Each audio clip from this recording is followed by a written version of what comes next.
تو اب کچھ باتیں ایسی ہیں جو تھوڑا ہماری ریاستی اور سیاسی حقیقت ہی ایسی ہے کہ لائک کچھ باتیں کرتے ہوئے لائک ہمیں تھوڑا محتاط ہونا چاہیے. لیکن اشاروں کنایوں میں کیا ہوا کہ 1970 میں جب سوویت یونین آیا تو پورا ایک پھر سے ان لوگوں کو اسلحہ تھمایا گیا. ان لوگوں کو پورے جو ٹرائبل ریجن کے تھے اس کو ایک اسٹریٹجک بفر زون, یعنی پھر سے جیسے انگریزوں نے وہ ایک بندوبست کر رکھا تھا نا, ایسے بندوبست کیا گیا کہ یہاں سے لوگ اس کو ایک بیس بھی بنایا جا سکے, اور ان لوگوں کو ایکسٹریمائز کر کے وہاں پہ جا کے جو اس وقت امریکہ پاکستان کا ایک گٹھ جوڑ تھا کہ وہ سوویت یونین کو گریٹ پاور رائیولری میں وہ سوویت یونین کو ہرا سکے. اور سوویت یونین 1900 چلا گیا بعد میں تقریباً 88 یا اس کے لگ بھگ سوویت یونین افغانستان سے چلا گیا. اور پھر کیا ہوا اس کے بعد آپ دیکھیں کہ افغانستان میں طالبان کی ایک تحریک چل اٹھی, اور اس کے بعد جو یہ پوری ایک تاریخ چلی تھی وہ اسلحہ بھی باقی رہا, وہ اسلحے کے ساتھ جو روایات تھی وہ بھی باقی رہی. اور اس کے علاوہ ریاست نے کوئی ایسا انتظام نہ کیا کہ وہاں کے لوگوں کو تعلیم, صحت, انصاف, پیشہ, کوئی ترقیاتی منصوبہ ماحول کہ وہ فراہم ہو. تو وہ ماحول پورا ویسا کا ویسا رہا اور لوگ پیچھے رہے. اور آپ دیکھیں جیسے میں نے کہا کہ وہ جو فرنٹیئر کرائمز ریگولیشن قانون تھا وہ 2018 تک رائج تھا, اور پورے پاکستان میں جو آپ ڈیولپمنٹس ورک دیکھیں, جو کچھ بھی دیکھیں, اس کی بالکل اس سے موازنہ بھی نہیں ہوتا جو آپ ٹرائبل ریجن میں دیکھیں. سب سے آپ موٹی موٹی چیزیں دیکھیں, آپ تعلیم دیکھیں, تعلیم کی شرح فاٹا میں باقی پاکستان سے آدھی سے بھی کم ہے. اس طرح انکم جو ہے کہ ایک عام پاکستانی کتنے پیسے کماتے ہیں وہ ٹرائبل ریجن میں اس سے بھی آدھی سے بھی وہ ٹرائبل ریجن میں کم ہے. پورے پاکستان میں کتنے بچوں کو ٹیکے لگتے ہیں, مطلب یہ امیونائز ہوتے ہیں, وہ پورے فاٹا میں پورے پاکستان کے اوسط سے آدھی سے بھی کم ہے. پھر جو انکم پیسے جو لوگ کماتے ہیں جیسے میں نے کہا وہ آدھی سے کم. آپ کوئی میٹرک اٹھا کے دیکھیں انسانی ترقی کا یا انسانی خوشحالی کا, وہ پورے پاکستان جو پاکستان دنیا کے لحاظ سے لائک سب سے نچلے ممالک میں آتا ہے, وہ فاٹا میں وہ پاکستانی اوسط سے بھی کم ہی, یعنی فاٹا اس طرح سے دنیا میں ایک ترقی پذیر وہ ہے. اس کے باوجود اس پورے منظرنامے کے باوجود آپ اس سوال کی طرف آئے کہ کیا اگر یہ فاٹا سے یا خیبر پختونخوا سے لوگ نکلتے ہیں اسلام آباد کی طرف, تو کیا وہ اس لیے نکلتے ہیں کہ ان کا خواہش بدامنی ہے یا ترقی ہے؟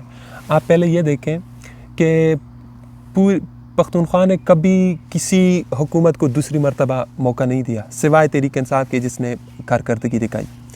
اور کیوں ANP نے پختونوں کا کارڈ استعمال کیا, اس کو دوسری مرتبہ موقع نہیں دیا. جمعیت علماء اسلام MMA نے اس کا مذہب کا کارڈ استعمال کیا, دوسری مرتبہ موقع نہیں دیا.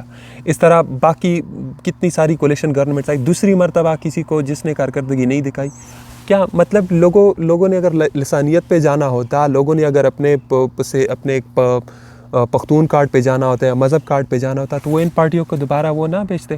کیوں ایک سیکولر تحریک انصاف جیسی پارٹی کو انہوں نے پھر سے 2/3 اکثریت سے, کیونکہ لوگ وہاں پک چکے ہیں, ان کی خواہش ہے تعلیم, انصاف, ترقی, حقوق, یہ ان کی نہ ہوتی. اور انہوں نے اگر یہ چیز پھر آپ فاٹا میں مثال کے طور پہ آپریشنز دیکھے جو ملٹری آپریشن ہوئے, 30 لاکھ سے زیادہ لوگ انہوں نے وہاں پہ نقل مکانی کی. اگر کوئی اپنا گھر بار چھوڑ کے جا رہا ہے کہیں اور پہ, وہ امن کی خواہش میں جا رہے ہیں یا جنگ جھگڑے کی خواہش میں جا رہے ہیں؟ کیوں اپنا گھر بار اگر کسی کو لڑنا ہو تو اپنا گھر بار وہ چھوڑے گا کیوں؟ لوگوں کی اکثریت وہاں سے نکلی کیونکہ ان کو بہتر زندگی کی خواہش تھی. اسی طرح لوگوں نے پانیوں کے بوتلیں لے کے اور ٹیئر گیسوں کا مقابلہ کر کے اور منہ پہ کپڑے باندھ کے, صرف اس طرف سے نہیں, جہاں سے بھی پاکستان نکلے جن کا یہ ماننا تھا کہ ایک اچھے پاکستان کے لیے, نئے پاکستان کے لیے, ایک بہتر پاکستان کے لیے ہم نے نکلنا ہے. لوگوں نے یہ جھگڑا کرنا ہوتا تو لوگوں نے مارے کہانی تھی, لاٹیاں کہانی تھی, خود انہوں نے لاٹیاں اٹھائی ہوتی, ان کی پولیس کی پھر کیا خاطر. تو اس دن جو بھی نکلا وہ امن کی خاطر نکلا, وہ ترقی کی خاطر نکلا, وہ ایک بہتر پاکستان کی خاطر نکلا. اور پھر اس سے یہ بات منسوب کرنا کہ وہ ان میں یا کوئی بدامنی تھی یا پھر وہ ان کی کوئی ایسی یا خواہش تھی یا ان میں کوئی ایسی رجحانات موجود تھے, یہ انتہائی غلط اور ناانصافی کی بات ہے. لوگ آپ سے نکلے, وہ منہ پہ کپڑے باندھ کے اور منہ پہ پانی لگا کے اور ان کے آنسو بہہ رہے, وہ آنسو گیس سے, اور ان کی حالت غیر ہو رہی ہے. کیونکہ ان کے وہ گھر پہ وہ نہیں ہے، چولہے بجھے ہوئے ہیں، وہ سالن نہیں ہے بچوں کے لیے، یا جن والدین کو پتہ ہے کہ تعلیم انتہائی ضروری چیز ہے وہ اپنے بچوں کو دے نہیں پا رہے، اس خاطر لوگ نکلتے ہیں، بدامنی اور جھگڑے کی خاطر کون اپنے گھر سے نکلتا ہے۔ اور پھر آپ دیکھیں کہ اگر ہم باقی پاکستان میں دیکھو کراچی میں کتنا وائلنس ہوا، آپ دیکھیں پچھلے دو تین دہائیوں میں آج بھی کراچی میں کتنا اسٹریٹ کرائم ہے، کتنے لوگ ٹارگٹ کے لیں گے، پھر کیا کیا کراچی میں نہیں ہے، اور کراچی کن مرحلوں سے کیا اس کا یہ مطلب ہے کہ ہم کہیں کہ یا کراچی کے لوگوں میں بڑے وہ چوری کرنے کے رجحانات ہیں، یا کراچی کے لوگوں میں امن کی خواہش نہیں ہے، یا کراچی کے لوگ تو ہیں ہی ایسے، کراچی کے لوگوں کو یا بندوق پسند ہے یا ایسے دینگا مشتی پسند ہے، کیا یہ ہم کہہ سکتے ہیں؟ آپ اس طرح پنجاب اور سندھ کے لوگوں کے بارے میں کیا یہ کہیں؟ 1977 میں یا اور 70 میں بھٹو نے نعرہ لگایا تھا ایک بہتر پاکستان کے لیے، سندھی نے اس کا یقین کیا، سندھیوں کو اچھی خاصی عزت دی، وہ حقوق دیے، پورے پاکستان کو وہ الگ بحث ہے، اور سندھی آج بھی پیپلز پارٹی کو وہ دے رہے۔ کیا اس بنا پہ پیپلز پارٹی کو ہم کتنا کرپٹ سمجھتے ہیں، کتنا ہم سمجھتے ہیں کہ انہوں نے کیا مطلب حالت کی ہوئی ہے کراچی کی، باقی سندھ کی، تو اس بنا پہ کیا ہم سندھیوں کا یہ کہہ دیں کہ بھئی وہ تو بڑے ان کو شوق ہے، ایسے مزہ آتا ہے ان کو کہ ان کے وہاں پانی نہیں ہے، ان کے وہاں عزت کی روٹی نہیں ہے، ان کے ہاں تعلیم نہیں ہے، ان کے ہسپتال نہیں ہے، کہ ان کے گورنمنٹ اسپتال اسکولوں میں گائے بھینسیں چر رہی ہے اور ان کے ہسپتالوں میں کتیا بچے دے رہی ہے، اللہ معاف کرے۔ تو کیا ہم یہ کہہ سکتے ہیں؟ اگر راجن پور سے کوئی بڑا وہ گینگ نکلتا ہے جو ڈکیتیاں کرتا ہے روڈ پہ، تو کیا ہم یہ کہیں کہ راجن پور کے لوگ بڑے وہ ہیں؟ فتنہ فساد کہیں سے بھی شروع ہونا، سب سے زیادہ وہاں کے لوگ متاثر ہوتے ہیں۔ تو جہاں بھی بدامنی ہوگی، جہاں پہ بھی کبھی لوگوں کے حقوق سلب کیے جائیں گے، جہاں سے وہ بات شروع ہوگی وہاں سب سے زیادہ نقصان ہوگا۔ اور پچھلے ایک دو صدی سے آپ دیکھیں کہ جو مثال کے طور پہ خیبر پختونخوا یا پھر ٹرائبل ریجن کے ساتھ یہ سلوک آج تک، اور سب سے زیادہ متاثر وہی لوگ ہوئے ہیں۔ میں صرف یہ کہنا چاہ رہا ہوں کہ ان لوگوں کی وہ خواہش ہے بہتر پاکستان۔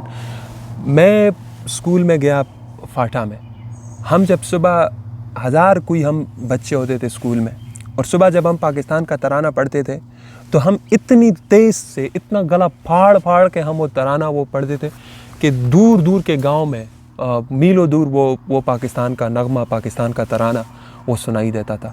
جس جوش و جذبے میں نے وہاں پہ 14 اگست اور 23 مارچ وہ پاکستان کا دن منایا ہے، میں نے پاکستان میں کہیں نہیں منایا۔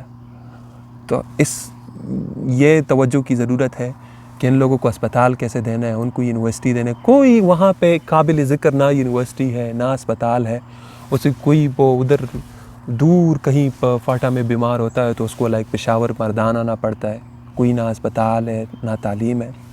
صرف وہاں کی بات نہیں ہے، جیسے میں نے کراچی کی بات کی، کراچی کو پانی دینا ہے، کراچی کو بہتر پولیس دینی ہے، کراچی کا یہ خیال کرنا ہے کہ وہاں پہ کچرا کیسے صاف کرنا ہے، کچھ بنیادی سہولیات ہے۔ کراچی پورے پاکستان کو کھلاتی ہے، اور خود وہ پانی پینے کو نہیں ہے کراچی میں۔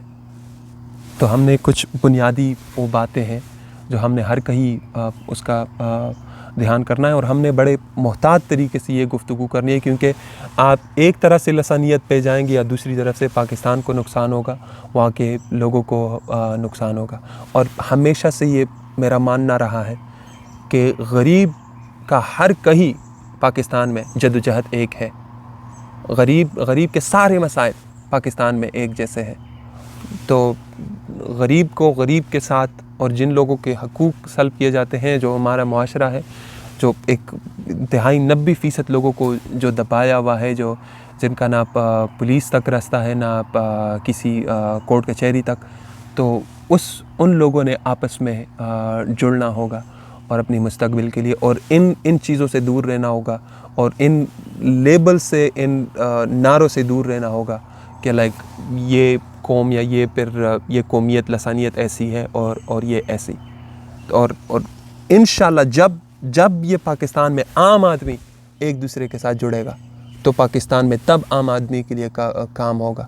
یہ جو اوپر سے ہمیں نعرے دیتے ہیں اور ہمیں جو پتہ نہیں کیا کیا سبز باغات دکھائے جاتے ہیں اور کبھی ایک طرف ہمیں لگایا جاتا ہے کبھی دوسری طرف اور کبھی کیا پاپڑ کھلائے جاتے ہیں اور کبھی کیا. پاکستانیوں کی عام پاکستانیوں کی حالت کبھی نہیں بدلنی کیوں. اور ہاں تو بس یہ کچھ لب کشائی کرنی تھی. انشاءاللہ جلدی پھر آپ سے جڑیں گے. اپنا اور اپنے پیاروں کا خیال رکھے. خدا آپ سب پہ رحم کرے. رب رکھا. اللہ حافظ.